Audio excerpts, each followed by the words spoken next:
BBAలో university second rank, third rank సాధించడం Sun International విద్యార్థులకే సాధ్యం. బద్రీనాథ్ అన్న మాకు సైదాపురం మండలంలో జోగిపల్లి అనే గ్రామంలో మా పొలాలు ఉన్నాయన్న. ఈ వైసీపీ ప్రభుత్వం వచ్చిన గత 2 సంవత్సరాల నుంచి మా పొలాల్లోకి ఈ వైసీపీ పెద్దలు చిన్న నాయకుడు ఆయన చోటా నాయకుడు ఇక్కడ మాగుంట లేఅవుట్లో ఉండే ఆయన బిరుదోలి శ్రీకాంత్ రెడ్డి బిరుదోలి శ్రీకాంత్ రెడ్డి అన్న ఆయన ఒక ఆయన కొడవలూరు ధనుంజయ రెడ్డి డిఆర్ఎస్ హోటల్ యజమాని ఆయన సజ్జల రామకృష్ణారెడ్డి ఉన్నాడు కదా, మన ప్రభుత్వ సలహాదారు మన వైసీపీ ప్రభుత్వంలో. ఆయన సజ్జల భార్గవ్కి బెనామీగా నెల్లూరు జిల్లాలో వ్యవహరిస్తూ వీళ్ళందరికీ మించి ఒక ఆయన ఉన్నాడన్న.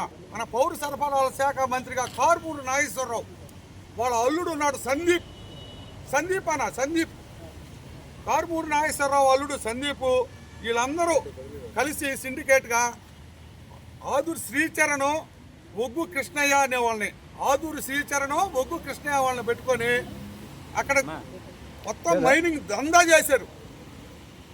1,00,000 టన్నులకు నుంచి 1,50,000 టన్నులు దోపిడీ చేశారు. పాడ్జ్ 6,000 దాకా ఒక టన్ను అమ్మారు.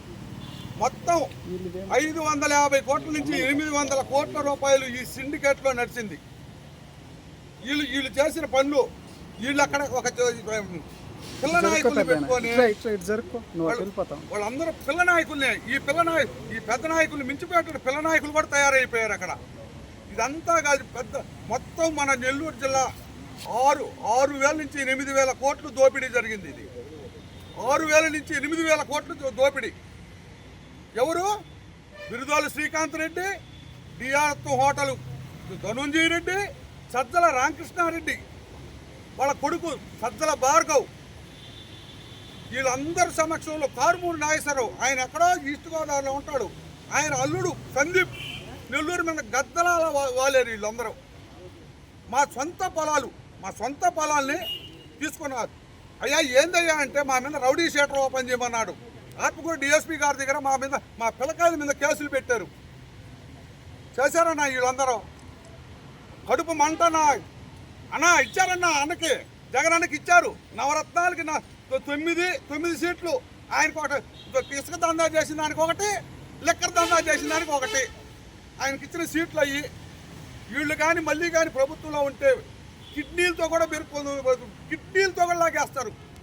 ఈవెన్ మేము మీడియా వాళ్ళని మీరేమనుకోబా మీ కూడా లాగేస్తారు వాళ్ళు. ఎవరే వదిలిపెట్టుండ్రు.